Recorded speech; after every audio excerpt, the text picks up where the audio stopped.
Hey guys, my name is Michael Kruzmark and I am studying for my medical coding certificate at Everett Community College. And today for my instructional how-to video presentation, I will be showing you how to make one of my favorite recipes.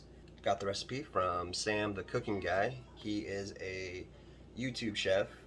He owns several restaurants in the San Diego area. The recipe is inspired by him, and it is a spicy buttered garlic pasta. So let's get started and introduce the ingredients.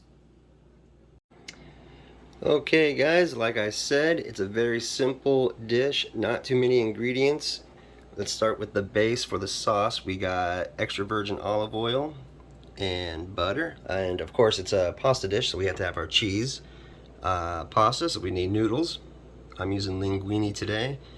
As far as our fresh ingredients are concerned, we got fresh parsley, garlic, of course, and if you can, definitely recommend going with like a red Holland pepper, which is a slightly spicier than a jalapeno, but tons of flavor, and the red coloring makes the dish really pop. I didn't have that, so I'm gonna go with serrano peppers, which are about 3 times more spicy than a jalapeno. Then of course we got salt and pepper. Alright guys, so we're going to get ready to chop our veggies, but before we do, very important, maybe one of the most important steps, salt your boiling water before you put your pasta in there. One of the reasons why you want to salt your water, which I've already done here, is to flavor your pasta. Pasta doesn't really have that much flavor as is, so you want to add salt to the water so that that flavoring soaks into all of the noodles, and that way you get the seasoning throughout every inch of the noodle, rather than if you sprinkled it on top. You know, it's kind of, you get some flavor here, some flavor there, but if you put salt in your water, that flavor is going to be throughout the entire dish. Also, if you're going to be cooking a large batch of pasta, the salt actually raises the temperature of the water, the boiling point, so you will cook your noodles faster. Alright, let's cut some veggies. Now I love garlic, so I'm going to go with 5 cloves today. You can do 1 clove, you can do 2 cloves, you can do 10 cloves. It's really just all up to you. It's another reason why I love this recipe. If you don't like it spicy, then you don't have to go with a serrano pepper. You could go with a red bell pepper, or even more mild, a yellow bell pepper. Or you don't have to have peppers at all. Throw some onions in there, whatever you like. But let's go ahead and start with the garlic. Find the butt end. Chop, chop. Gently push it down. The paper falls right off. When you slice your garlic, you really want to slice it thin as you can. That first clove is not a good example, but this is what we're trying to go for. You want to keep the shape of the garlic. You want nice, even thickness between each slice. Alright, so I'm going to chop the rest of these cloves of garlic. See you in 1 second. Alright, so there's our 5 cloves of garlic chopped up, nice and thin. Next we're going to move on to our peppers. But this is what you are looking for. Alright, all that's left now is our fresh parsley, so we'll move these guys to the side. That is perfect. We'll take that. So we're going to throw our stems away, and then we are going to start working on our sauce. Okay, so before we start our sauce, we're going to add our noodles to our boiling water. Okay, we've added our pasta to the boiling and salted water, and when they're dry noodles like this, they're going to take about 9 to 12 minutes. If you can get fresh pasta, the flavor is so much better, the texture is better. Fresh pasta, you're only going to boil it like maybe 6 minutes, 6-7 minutes. And again, with the dry pasta, you're going to go 9 to 12 minutes, depending on how you like your cook, al dente or well done. So now that we got the noodles going in the water, we have about 10 minutes to get our sauce done, or at least 3/4 of the way done. So let's get that going. All right, so you want to make sure you have a nice and hot pan, and into the pan we're going to start with olive oil, and then to our olive oil we are going to be adding butter. And butter never did anything wrong to me. All right, butter. Oh,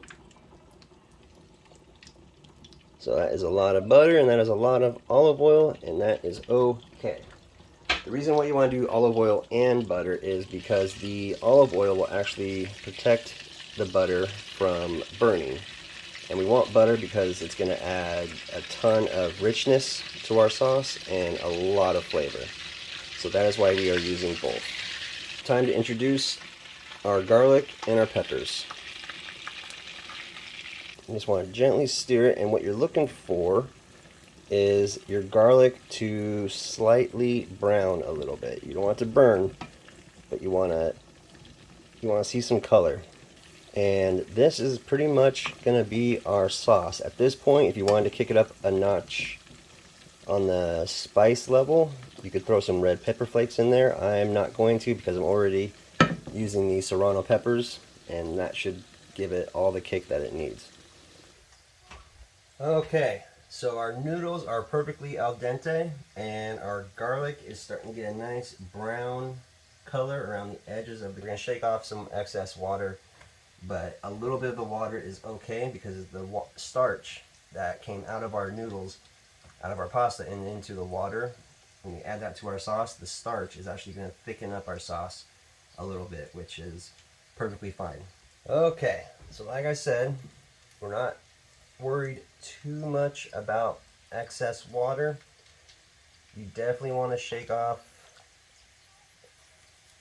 the majority of it, but that is good. So now once our noodles, our pasta, is in our sauce, we're just going to simply use our tongs and just spin it. All our noodles are nicely coated, and now we're going to add the cheese. Now we are going to take some shredded Parmesan cheese, and really again here, it's all up to you. If you like cheese, add more. But we just simply added the fresh parsley that we chopped up earlier, and we did some flipping, and we're just making sure that every noodle is covered with all the ingredients that we have incorporated. And once that cheese is pretty much melted, we are ready to plate. Okay, when we are ready to plate, we're just going to take a smaller version of some tongs. I like to put them in, squeeze, and spin.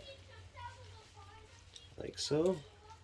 Keeping pressure on those tongs, and then we get a nice chunk like this. Move the pan out of the way. Spin and release. Like so. Perfect. All right, now for the final garnish, we are going to hit it with a little bit more of the fresh parsley, like that. Hit it with some fresh ground black pepper. All right, so after you hit it with the black pepper, we are ready to eat. If you want to go a little bit more crazy, a little more cheese. All right, this is what she looks like.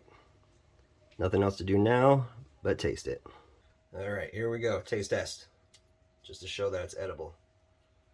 That's too big of a bite. Thank you guys for watching. This is a great dish to make and have on the side of any kind of chicken or salmon dish. It's light, it's not too heavy, it's perfect for a hot day like today. And again, thank you for watching, and I hope you learned something. I hope you try it.